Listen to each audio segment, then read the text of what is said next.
आज सुनिए चौथ माता की कथा। चौथ माता सभी बच्चों पर अपनी कृपा बनाए रखती हैं और उनकी रक्षा करती हैं। और विघ्नहर्ता भगवान गणेश बच्चों पर आने वाले हर संकट दूर करते हैं। इसलिए जो भी भक्त आज के दिन उपवास रखते हैं या किसी कारण से उपवास ना भी रख पाए, उन्हें शाम के समय इस कथा को अवश्य ही पढ़ना या सुनना चाहिए। पौराणिक कथा के अनुसार एक बार एक सेठ सेठानी थे। उनका एक बेटा और बहू भी थे। बहू सबको भोजन कराकर फिर स्वयं भोजन करती। उनकी एक पड़ोसन भी थी जो ऐसी थी कि रोज पूछती कि बहू आज क्या बनाया खाया, तो बहू कहती ठंडो बासी।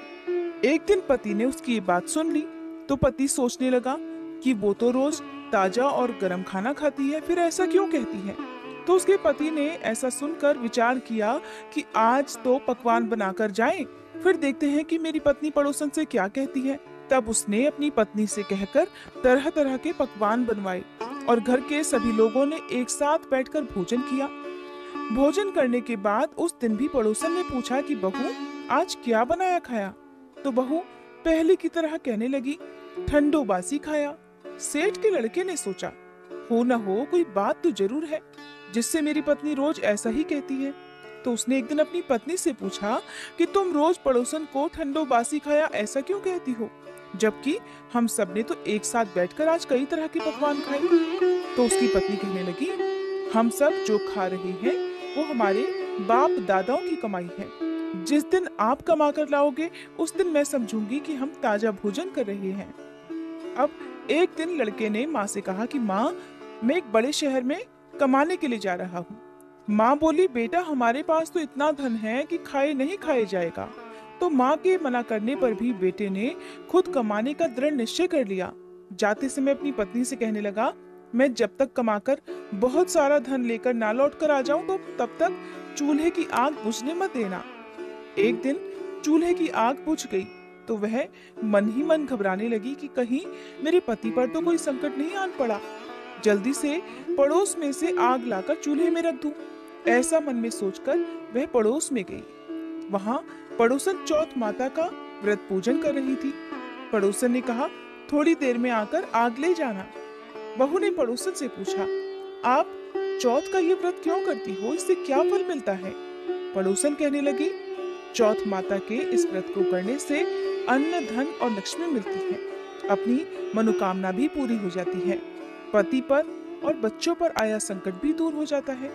पड़ोसन से व्रत की सारी विधि पूछकर कथा के बारे में जानकर अब बहू ने भी अगली बार से चौथ माता का व्रत रखना शुरू कर दिया। दीवार पर चौथ माता बनाई।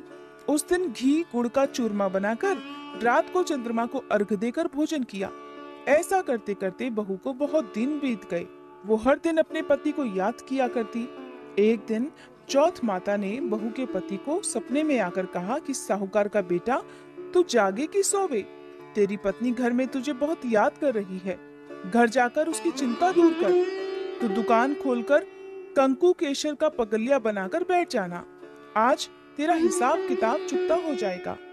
अब तो चौथ माता ने जैसा कहा वैसा ही हुआ। उसने जल्दी जल्दी घर जाने की तैयारी शुरू कर दी और गाड़ी भरकर धन दौलत लेकर साथ चल दिया।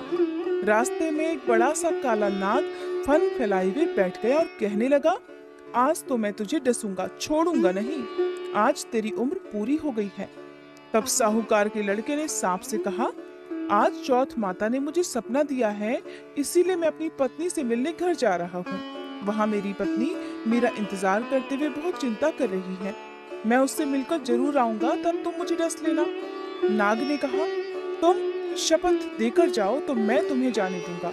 अगर लौटकर नहीं आए तो मैं तुम्हारे घर आकर भी तुम्हें डस लूंगा। इस प्रकार नाग को वचन देकर साहूकार का लड़का अपने घर पहुंचा। वहां सभी से हंसी खुशी मिला और भोजन करके उदास होकर बैठ गया। उसकी पत्नी ने उदास होने का कारण पूछा तो पति ने नाग वाली बात बताते हुए कहा कि अगर मैं उसके पास नहीं जाऊंगा तो वो तो घर पर ही आकर मुझे डस लेगा। उसकी पत्नी बहुत चालाक और समझदार थी। कहने लगी आप बिल्कुल भी मत चिंता करिए, मैं आपको एक उपाय बताती हूँ, आप आराम से लेट जाओ। तब पत्नी ने कमरे की 7 पैड़ी जिन्हें सीढ़ियां कहते हैं उन्हें धो डाला। पहली पैड़ी पर रेत, दूसरी पर इत्र, तीसरी पर गुलाल, फूल, चौथी पर कंकु केशर, पांचवी पर लड्डू पेड़ा, छठी पर गादी गलीचा और सातवीं पैड़ी पर दूध से भरकर कटोरा रख दिया। इस प्रकार वह 7 पैड़ी सजाकर बैठ गई। आधी रात होते ही वह नाग आया और पैड़ियां चढ़ने लगा। पहली पैड़ी पर रेत मिली तो रेत में लौट गया और कहने लगा, सेठ की बहू ने आराम तो बहुत दिया, पर वचन से बंध कर आया हूँ, इसलिए डसूंगा तो जरूर। इस प्रकार 7 पैड़ियों पर वह नाग आराम करता हुआ और कहता हुआ कि डसूंगा तो जरूर कमरे में जाने ही वाला था कि चौथ माता ने विचार किया कि मैं इसे नहीं बचाऊंगी तो संसार में धर्म कर्म और मेरे व्रत पूजन को कौन मानेगा। अब तो गणेश जी, चंद्र देवता और चौथ माता ने साहूकार के बेटे को बचाने का विचार कर लिया। चंद्रमा जी ने उजाला किया, चौथ माता ढाल बन गई और गणेश जी ने तलवार लेकर उस नाग को मार दिया और ढाल से ढक दिया। उधर बहू भी थकी हारी सो गई। दिन हुआ तो लोग बेटे से मिलने आए, परंतु बहू बेटा तो उठे ही नहीं थे। बहुत देर हो गई तो माँ उन्हें उठाने के लिए गई। माँ ने 7 पैड़ियों पर जो कुछ देखा तो बहुत घबराई और बेटा बहू को आवाज लगाई। बेटा बहू उठे तो देखा कि एक ढाल तलवार वहां पर पड़ी है। अब ढाल उठाई तो वही ढाल के नीचे काला नाग मरा हुआ पड़ा है। बेटा बहू ने सोचा कि आज तो धर्म कर्म ही आड़े आए हैं, जो भगवान गणेश जी और चौथ माता ने आपकी रक्षा की है। हे चौथ माता, आपने जैसे सेठ के बेटे बहू की रक्षा की, वैसे ही सबकी रक्षा करना। कहते को, इस कथा को सुनते, हुंकारा भरते को सभी की रक्षा करके सभी की मनोकामनाएं पूर्ण करना। प्रेम से बोलिए चौथ माता की जय। अब सुनिए विघ्नहर्ता भगवान गणेश की कथा, क्योंकि बिना गणेश भगवान की कथा के चौथ माता का ये व्रत और कथा अधूरी रहती है। पौराणिक कथा के अनुसार एक समय की बात है, विष्णु भगवान का विवाह लक्ष्मी जी के साथ निश्चित हो गया। विवाह की तैयारियां होने लगी। सभी देवताओं को निमंत्रण भेजे गए, परंतु गणेश जी को अलग से निमंत्रण नहीं दिया। कारण चाहे जो भी रहा हो, अब भगवान विष्णु की बारात जाने का समय आ गया। सभी देवतागण अपनी अपनी पत्नियों के साथ विवाह समारोह में सम्मिलित हुए। उन सभी ने देखा कि गणेश जी कहीं दिखाई नहीं दे रहे। तब वे आपस में चर्चा करने लगे कि क्या गणेश जी को न्योता नहीं भेजा है या स्वयं गणेश जी आए ही नहीं हैं। सभी को इस बात पर आश्चर्य होने लगा। तब सबने मिलकर विचार किया कि क्यों ना विष्णु भगवान से ही इसका कारण पूछ लिया जाए। तब वे विष्णु भगवान के पास गए और कारण पूछा। तब कारण पूछने पर विष्णु भगवान ने बताया कि हमने गणेश जी के पिता भोलेनाथ को तो न्योता भेजा है। अगर गणेश जी अपने पिता के साथ आना चाहते तो आ जाते, अलग से न्योता देने की कोई आवश्यकता भी नहीं थी। दूसरी बात यह है कि उन्हें खाने में 1.25 मन मूंग, 1.25 मन चावल, 1.25 मन घी, 1.25 मन लड्डू का भोग दिन भर चाहिए। यदि गणेश जी नहीं आएंगे तो कोई बात नहीं, और वैसे भी दूसरे के घर जाकर इतना ढेर सारा खाना पीना अच्छा भी तो नहीं लगता। वे सभी अभी बातें कर ही रहे थे कि किसी एक ने उन्हें सुझाव दिया कि अगर गणेश जी आ भी जाएं तो उन्हें द्वारपाल बनाकर बैठा दिया जाएगा और कह देंगे कि आप घर की देखभाल करना, क्योंकि आप तो चूहे पर बैठकर धीरे धीरे चलोगे तो बारात से बहुत पीछे रह जाओगे। सबको ये सुझाव पसंद आ गया। तब विष्णु भगवान ने भी अपनी सहमति दे दी। अब होना क्या था, विवाह के लिए बारात चलने ही वाली थी कि इतने में ही गणेश जी वहां पर आ गए और उन्हें सुझाव के अनुसार समझा बुझाकर घर की रखवाली करने के लिए बैठा दिया गया। बारात चल दी। तभी वहां पर देवर्षि नारद वीणा बजाते हुए नारायण नारायण करते हुए पधारे। उन्होंने देखा कि गणेश जी तो दरवाजे पर ही बैठे हुए हैं। तब उन्होंने मुस्कुराते हुए गणेश जी से उनके रुकने का कारण पूछते हुए कहा कि क्या बात है गणेश जी, आपको विष्णु भगवान अपनी बारात में लेकर नहीं गए? तो गणेश जी कहने लगे कि विष्णु भगवान ने तो मेरा बहुत अपमान किया है और इस प्रकार मुझे द्वार पर रखवाली करने के लिए बैठा दिया है। नारद जी मुस्कुराते हुए फिर से कहने लगे, कोई बात नहीं विघ्नहर्ता गणेश जी, आप अपनी मूषक सेना को आगे भेज दीजिए तो वह रास्ता खोद देगी, जिससे सभी बारातियों के वाहन धरती में धंस जाएंगे। तब तो सम्मान पूर्वक उन्हें आपको बुलाना ही पड़ेगा।